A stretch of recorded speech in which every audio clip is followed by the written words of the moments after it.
मुझे तो आश्चर्य होता है, ममता बनर्जी सुबह कुछ कहती हैं, शाम को फिर राहुल गांधी के खिलाफ कहती हैं। सुबह बुके लेके गांधी परिवार के पास पहुंचती है और दोपहर तक कहती है राहुल बाबा से ना हो पाएगा। तो पहले तो आदरणीय ममता जी से आप पूछ लीजिए कि राहुल जी से हो पाएगा कि नहीं हो पाएगा। मुझे आश्चर्य इस बात का है कि जहां तक राहुल गांधी और उनके परिवार का सवाल है, कोर्ट ने उन्हें एक मौका दिया था, निचली अदालत ने, द लोअर कोर्ट, उन्हें एक मौका दिया था कि राहुल जी आप माफी मांग सकते हैं।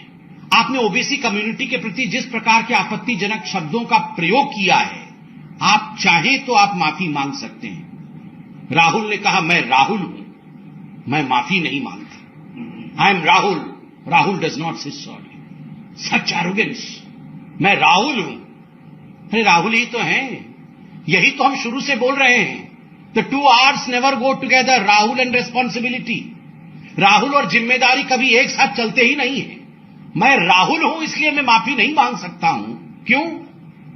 ये सेंस ऑफ एंटाइटलमेंट क्यों है? इतना एरोगेंस क्यों है? सूरत के निचली अदालत ने यह मौका राहुल गांधी को दिया था। राहुल गांधी ने अपने एरोगेंस के कारण माफी नहीं मांगी, क्योंकि उनको कटे में नमक लगाना था ओबीसी समाज के। और आज उसी अपमान को दोहराने के लिए, उसी इंसल्ट को बढ़ाने के लिए ओबीसी कम्युनिटी की तरफ आज वो अपने परिवार के साथ कूच कर रहे हैं गुजरात की ओर। जनता सब देख रही है। राहुल गांधी, आप ये प्रेस कॉन्फ्रेंस जरूर देख रहे होंगे। मैं आपसे सवाल पूछना चाहता हूं, व्हाई सच डिस्डेन? हिंदुस्तान के ओबीसी कम्युनिटी के प्रति इस प्रकार का नफरत क्यों है गांधी परिवार का? Why don't you have faith in Indian judiciary? जब कोर्ट ने ये फरमान सुनाया, जब सूरत के निचली अदालत ने इस प्रकार का फरमान सुनाते हुए आपको दोषी करार दिया और आपको दंडित किया और अपील करने के लिए विंडो भी दिया आपको, उसके बाद आप और आपके लोगों ने जिस प्रकार हिंदुस्तान के जुडिशरी के ऊपर हमला किया, यह अपने आप में चिंता का विषय है। Because you don't have any regard for the judiciary of India. हमारा तीसरा सवाल है, why such hatred for Indian democracy? Bharat के लोकतंत्र के लिए इस प्रकार की वितृष्णा क्यों है?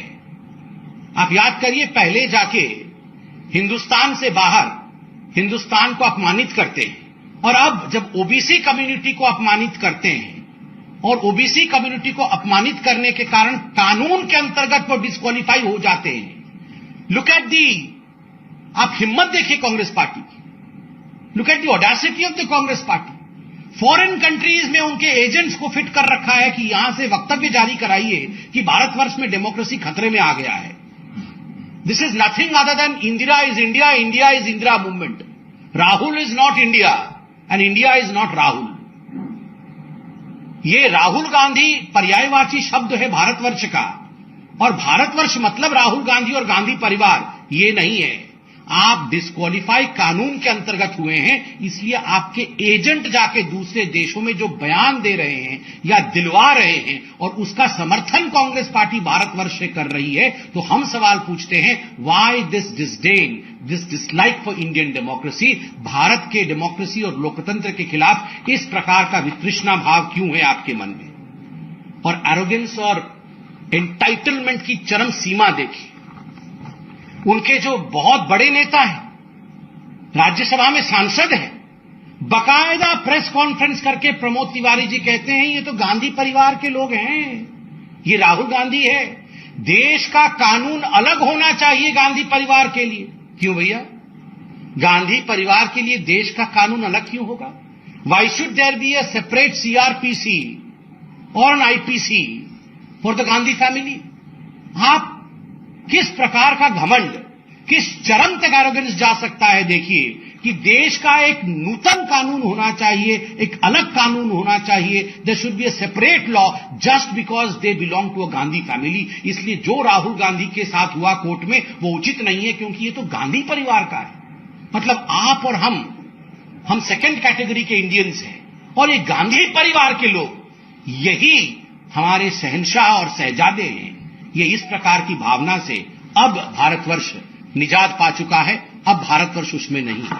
भारतीय जनता पार्टी स्पष्ट रूप से आपसे कहती है you can not take the OBC community for granted.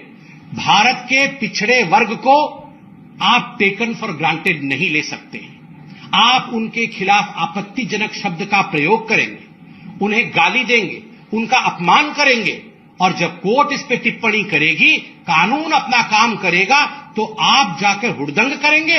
ये होगा नहीं, ये होगा नहीं। देश बदल चुका है, देश आगे बढ़ चुका है। आज हिंदुस्तान में एक ट्राइबल महिला सबसे पहली बार हिंदुस्तान की राष्ट्रपति बनी है। ये कितनी बड़ी बात है। आज हिंदुस्तान का प्रधानमंत्री ओबीसी समाज से आता है।